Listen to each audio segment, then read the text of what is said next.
குருஜி, இப்போ மனிதர்கள் வந்து காலையில் ஒரு மாதிரி இருக்கிறான், மதிய வேளையில் ஒரு மாதிரி இருக்கான், சாயந்தரம் ஒரு மாதிரி இருக்கான். இந்த மனம் வந்து மாறி மாறி மாறி மாறி இருக்குது. அவன் யார் தான், அவன் நல்லவனா கெட்டவனா இன்னும் கண்டே பிடிக்க முடியலையே. எப்படிங்க, எனக்கு புரியல. ஒரு விஷயம் நல்லா புரிஞ்சுக்கணும். ஒரு ஊர் இருக்குன்னு எடுத்துக்கணும். 4 விதமான கேரக்டர்ஸ் இருப்பாங்க அந்த ஊரில். ஒருத்தன் நல்லவன் இருப்பான், ஒருத்தன் கெட்டவனாக இருப்பான், இன்னொருத்தன் அடுத்தவன் மனைவி மேலே ஆசைப்படுவான், இன்னொருத்தன் பார்த்தீங்கன்னா தான தர்மம் பண்ணுறதோ இந்த மாதிரி எதனா ஒரு செயல்களை செஞ்சுக்கிட்டு இருப்பான். அப்போ ஒரு ஊரனும் போது ஒரு 4 மனிதர்கள் இருக்கிறாங்கல்ல, அப்போ 4 பேரும் மனிதர்கள் தான் ஊரில் தான் இருக்காங்க. ஆனால் அவர்களுடைய தன்மைகள் மாறுது இல்லை. 4 விதமாக 4 வெரைட்டிஸாக அவனுக்கு ஏதோ சாப்பிட்ற டிஷ் வைக்கிற மாதிரி தான் 4 வெரைட்டியான மனிதர்கள் நீங்கள் கணத்துக்கு பொழுது சந்திப்பீங்க. ஒரு மனிதன் தனிமையில் இருக்கும்போதும் சரி, இல்லை உற்றார்களோ உறவினர்களோ இல்லை சொசைட்டி கூட இருக்கும்போதும் சரி, அவனுக்கு உள்ளார கிட்டத்தட்ட 4 விதமான யுக்திகள் வந்து தானாகவே அந்த மனசுக்குள்ளார நடக்க ஆரம்பிக்கும். காலையில் பார்த்தா வேற மாதிரி இருப்பேன், மதியம் பார்த்தா வேற மாதிரி இருப்பேன், ஈவினிங் பார்த்தா வேற மாதிரி இருப்பேன், நைட்டு பார்த்தா வேற மாதிரி இருப்பேன். அப்போ முழுமையாக ஒரு மனுஷனுக்கு அவனுடைய மனம் தன்னுடைய கட்டுப்பாட்டில் இல்லைன்னும் போது அவனுடைய செயலும் அவனுடைய செய்கைகளும் இப்படி தான் இருக்கும். இதுதான் மனதை தன் கட்டுப்பாட்டுக்கு கொண்டு வரணும். மனதை வெளியே விடக்கூடாது. தன்னுடைய நினைவுகளையும் தன்னுடைய சுயநிலைவற்ற நிலைகளுக்குள்ளார ஒவ்வொருவரும் போகும்போதும் தன்னைத்தானே நீங்கள் எழுந்துடுறீங்க. இதுதான் அவேர்னஸ். சுத்தமாக இல்லாததுக்கு காரணம் இதான். அவேர்னஸ்ங்கிறது வேற என்ன? இப்போ நீங்களே சொல்கிறீங்களே 4 கேரக்டர்ஸ் மாறிக்கிட்டே இருக்கிறது. அப்போ அந்த கேரக்டர் மாறாமல் ஒரே நிலையை ஏன் உங்களால் இருக்க முடியல அப்படின்ற ஒரு புரிதல் ஒவ்வொருத்தருக்கும் ஏற்பட்டுருச்சுன்னா எளிமையாக புரிஞ்சிடும். ஸோ ஏன்னா அப்போ மனம் ஒரு நிலையில் இல்லை, ஒரு நிலை படலை. அப்போ மனம் ஒரு நிலை படலைன்னும் போது எப்படி நீங்கள் எந்த ஒரு விஷயத்துலையுமே முழு ஃபோக்கஸ் வைக்க முடியும்? உங்களால் எதுலையுமே ஃபோக்கஸ் வைக்க முடியாது. இங்கே மனதை கடந்த பல அற்புதங்கள் இருக்குது பிரபஞ்சத்தில். அது இறைவனோட பெரும் ஒரு சூட்சும ரகசியம். இந்த மனதை ஒவ்வொருத்தரும் கடக்கும் பொழுது நேரடியாக எம்பெருமான் இறைவனோட பேராற்றல் வந்து ஒவ்வொருக்குள்ளரையும் வந்து ஊடுருவ ஆரம்பிக்கும். ஏன்னா இங்கே அவருடைய நகருதில் தான் எல்லாமே நடந்துகிட்டு இருக்கு.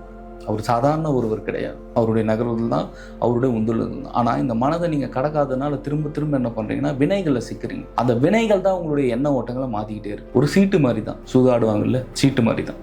எந்த சீட்டு விழுன்னே தெரியாது. ஒரு 10 வகையான சீட்டுகளை பிரித்து விளையாடுவாங்க, கரெக்டு தானே? ஆனால் எடுத்து பார்த்ததுக்கப்புறம் தான் தெரியும். ஆனால் அதில் எது விட போகிறீங்க, எதை பிடிக்க போகிறீங்கன்னு இருக்குல்ல. அப்போ அந்த சீட்டு கட்ட மூடுனா என்ன ஆகும்?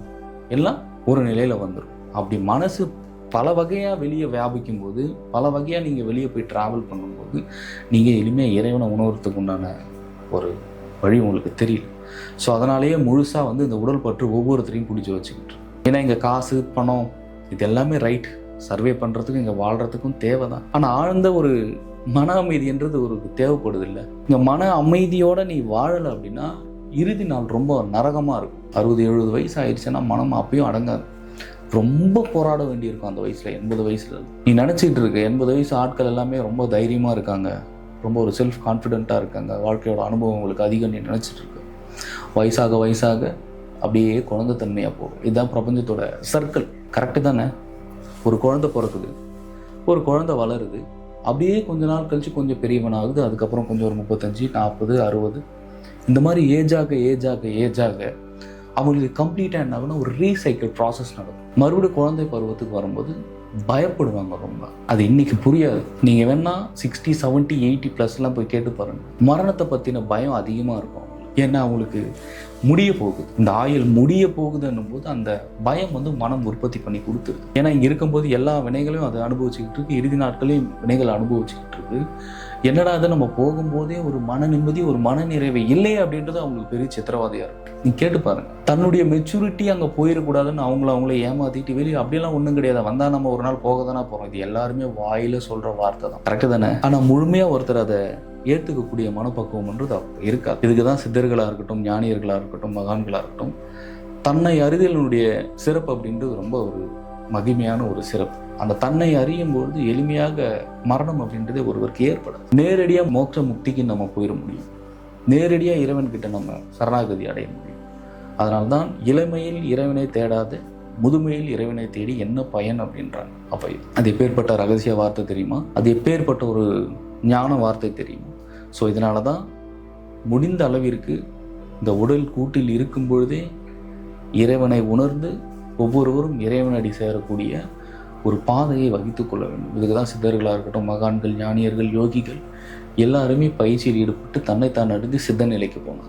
குருஜி, இப்போ வந்து மனதை வந்து ஒருநிலைப்படுத்துறதுக்கு பல விதமான பயிற்சிகள் இருக்குது. இந்த மாதிரி பயிற்சியில் மனதை நான் ஒருநிலைப்படுத்தணும் அப்படின்னு ரொம்ப பேர் போராடுறாங்க. என்னால் முடியல, கான்சென்ட்ரேட் பண்ணலான்ட்டு. அவங்க வந்து எளிமையாக மனதை வந்து ஒருநிலைப்படுத்துகிற மாதிரி ஏதாவது பயிற்சிகள் இருக்கா? அதை பற்றி சொல்லுங்களேன். பயிற்சிகள் தனியாகவும் இருக்குது. ஆனால் ஒரு விஷயம் நல்லா புரிஞ்சுக்கணும். மனசு தன்னுடைய கட்டுக்கோப்புக்கு தன்னால் கொண்டு வர முடியல அப்படிங்கிறது முதல்ல பிற பொருட்கள் மேலே இருக்கிற பற்றுகளை விட்டுருங்களேன். பிற பொருட்கள் மேலே இருக்கிற பற்றுகளை விட்டுட்டிங்கனாலே மனசு தன்னால் வந்து அடையும். கடைசி வரைக்கும் இது ஏதாச்சும் ஒன்று நோண்டிக்கிட்டு போயிட்டே தான் இருக்கும். மனசு ஒரு இடத்துல நிற்காது. ஏதாவது ஒன்று தேடும், ஏதாவது ஒன்று தேவைங்கும், ஏதாவது ஒன்று இடத்துல தன்னை ஈடுபடுத்திக்கிட்டே இருக்கணும். ஒன்று கணவனை சுற்றி வந்துக்கிட்டே இருக்கணும், இல்லை மனைவியை சுற்றி வந்துக்கிட்டே இருக்கும். இது எல்லாத்தையுமே உதறி தள்ளி விடுறதுக்கு இந்த மனசு வந்து பக்குவப்படலை. இது எல்லாத்துக்குமே அடி ஆழத்தில் என்னன்னா மரண பயம் தான். இந்த பயம் இருக்கிறதுனால தான் நம்ம இங்கே எப்படி சர்வே பண்ண போகிறோம், நம்மளுக்கு இங்கே யார் இருக்காங்க, நம்ம இவங்களும் நம்மளை விட்டு போயிடுவாங்களோ அப்படிங்கிற அந்த வலியும் தான், அந்த வேதனையும் தான் உங்களை அந்த விஷயங்களுக்கு விட மாட்டேங்க. ஆனால் எது உங்களை பிடிச்சி வச்சிருக்கோ அது மிகப்பெரிய சிறை. அது நான் சொல்றது புரியுதா? அது வந்து மிகப்பெரிய சிறை. அது அந்த சிறையிலிருந்து ஒவ்வொருவரும் கடந்து வெளியே வரணும் அப்படின்னா முதல்ல எல்லாத்துக்கு மேலே இருக்கிற பற்றை விட்டுட்டு எப்பவுமே உயிருக்கு சொந்தக்காரரான இறைவன் மீதே தன்னுடைய கவனத்தை நொடி பொழுதிலும் வைத்துக் கொண்டே இருக்கு. நொடிக்கு நொடி கவனத்தை நீங்கள் இறைவன் மீது வைக்க வைக்க வைக்க இறைவன் அவர்கள் பரிபூர்ணமாக ஒவ்வொருவருக்கும் கிடைக்க கிடைக்க கிடைக்க சுற்றி இருக்கிற எல்லா விஷயமும் இதுல இருந்து உங்களுடைய மனசு தன்னால வந்து அடங்க ஆரம்பிக்கும். ஆனால் இங்கே இறைவனை ஒரு நாளைக்கு எத்தனை தடவை நினைக்கிறீங்க? ஸோ இங்கே எல்லாமே இறைவனால் உற்பத்தியானதா, எல்லாமே இறைவனால் கொடுக்கப்பட்டது. எல்லாத்தையுமே நீங்கள் பயன்படுத்தணுமே தவிர எல்லாத்தையும் கொண்டு போகணும் அப்படின்ற எண்ணத்தை விட்டுருக்க மனம் தன்னால் அடங்கும். இங்கே எதுவுமே இல்லைன்றதை முதல்ல உணருங்க. எதுவுமே தன்னுடையது இல்லைன்றதை உணருங்க. மன நிம்மதி வந்து தேடி எடுக்கிற விஷயம் கிடையாது. நீ எங்கே தேடினாலும் கடைசி வரைக்கும் தேடிக்கிட்டே இருக்க வேண்டியது. மன நிம்மதின்றது உள்ளுக்குள்ளார பிரயாணப்பட்டு எடுக்க வேண்டியது. அதுதான் பிரம்மயோகம் சொல்லி கொடுத்துட்டு. இப்போ குருஜி, இப்போ வந்து ஒருவர் மரணித்துறாருன்னா அவர் மரணம் அடைஞ்சதுக்கு பிறகு அவர் எங்கே போவார், என்ன நடக்கும், இதை பற்றி சொல்லுங்கள். ஒன்றும் பண்ண மாட்டாங்க. மரணத்துக்கு அப்புறம் அவ்வளோதான். உங்கள் சொந்தக்காரங்களாம் வீட்டுக்கு வருவாங்க. எல்லாரும் கூட சேர்ந்து ஒரு தாரத்தப்பட்டை எல்லாம் அடித்து எடுத்துகிட்டு போய் சுடுகாட்டில் வச்சுட்டு அவள் தான் அடுத்தடுத்து அவங்க வேலையை பார்த்துட்டு போயிட்டு 16வது நாள் வந்து உனக்கு செய்யக்கூடிய காரியங்கள் இந்த மாதிரி விஷயங்களை பண்ணிட்டு போயிடுவாங்க. அவ்வளோ. ஆனால் அதுக்கப்புறம் நீ எங்கே போகிற தெரியல. எங்கேயும் போக மாட்டேன். அங்கேயே தான் இருக்கும். அங்கேயே தான் சுற்றிக்கிட்டு இருக்கும். இந்த உடல் நீ இல்லை, இதை நீ பயன்படுத்துற. அவ்வளவுதான். மனசை நீ கிடையாது. மனசு உன்னை வச்சு செயல்படுத்திக்கிட்டு இருக்கு. அவ்வளவுதான். உயிரும் நீ கிடையாது. உயிருக்கு பின்னாடி இன்னொருத்தர் இருந்து இறைவன் இருந்துக்கிட்டு அதை இயக்கிக்கிட்டு இருக்காரு. இதுல எதுவுமே நீ இல்லை அப்படின்றத முதல்ல உணரணும். இந்த மூணுமே உணராத நான் இறந்ததுக்கு அப்புறம் நான் எங்க போறேன் அப்படின்னா இது என்ன கேள்வி? நான் என்ன சொல்றேன்னு புரியுதா உனக்கு? மரணத்துக்கு அப்புறம் யாருமே இங்கிருந்து போக போறது இல்லை. இங்க தப்பிக்கணும். தப்பிக்கணும் அப்படின்றது எங்க போகணும்? உன்னை எங்கேருந்து உருவாகுதோ அந்த உருவாக்கத்திலேயே போய் அடங்கணும். நீ எங்கிருந்து உருவாக்கி வந்தியோ அந்த உருவாக்கத்தில் போயிட்டு தன்னுடைய ஆன்மாவை விடணும். அதுக்குண்டான முயற்சிகளை எடுக்காம முழுக்க முழுக்க புறப்பொருட்கள் மீதும் இங்கே உலகத்தின் மீதும் ஒரு பற்றுல இந்த மனம் இருக்கும் பொழுது மரணத்தை பற்றி அறியறதுக்கு உண்டான ஸ்பேஸ் அதுக்கு கிடைக்க மாட்டேங்குது. ஏன்னா மனம் அடங்கலை, ஓடுது. அப்போ இந்த மரணத்துக்கு அப்புறம் மனம் வந்து இங்கே மறைஞ்சிருது, ஆனால் ஆன்மா இங்கேயே தவிக்குது. அதனால தான் இந்த வீட்டில் பார்த்தீங்கன்னா 16 நாள் வந்து சடங்கு வைக்கிறது, இந்த சொந்தக்காரங்களாம் ஒன்றா கூட்டி ஒரு சம்பிரதாயங்கள் எல்லாம் பண்ணுறது எல்லாமே அதுக்கு தான். இந்த ஆன்மாவை எப்படியாவது இறைவன்கிட்ட போய் கொண்டு போய் கரை சேர்க்கணுன்ற ஒரு ஐயரை வர வச்சோ அந்த இடத்துல மந்திரங்கள் ஓதியோ இல்லை சாஸ்திரங்கள் செய்கிறதுனால ஆன்மா மோட்சம் முக்திக்கெல்லாம் போகாது. அப்படி போகிறதுனா எந்த சித்தர்களும் எங்கள் பயிற்சிகள் பண்ணியிருக்க மாட்டாங்க. எல்லாருமே பயிற்சியெல்லாம் வேணாம்பா, அதுதான் அங்கே மந்திரங்கள் ஓதுறாங்களே, மந்திரங்கள் மூலயமா நம்ம போயிட்டு முக்தி அடைஞ்சிடலான்ட்டு எல்லாருமே மனசை கண்டபடி அலையப்பாய விட்டுட்டு வெளியே வந்து ட்ராவல் பண்ணியிருக்க முடியுமா? ஆனால் ஏன் அப்படி பண்ணலை? ஏன் பண்ணலைன்னா அதால் அது முடியாது. ஆன்மாவை உடல் கடந்த எங்கிருந்து வந்துச்சோ, இந்த பேரொலியிலேருந்து வந்துச்சோ அந்த பேரொலியிலே கொண்டு போயிட்டு இந்த துளியும் இருக்கிற இந்த அணு அளவு இருக்கிற இந்த ஆன்மாவை கொண்டு போயிட்டு அந்த இடத்துல சேர்க்கறதான் மரணமில்லா பெருவாழ்வு, பிறவியில்லா பெருவாழ்வு. எல்லாரும் அதுக்கு தான் வந்திருக்கும். ஆனால் இங்கே வினைகளோட பயனை அனுபவிக்கிறதுனால மனம் அடங்க மாட்டேங்குது. அப்போ மனசை எப்போ ஒருவன் தன்வசப்படுத்தி அந்த பெரும் சக்தி கூட இந்த சக்தியை கொண்டு போய் இணைச்சிடுறானோ அவன் அப்பொழுதே இறைநிலையை அடைஞ்சிட்டான்னு அர்த்தம்.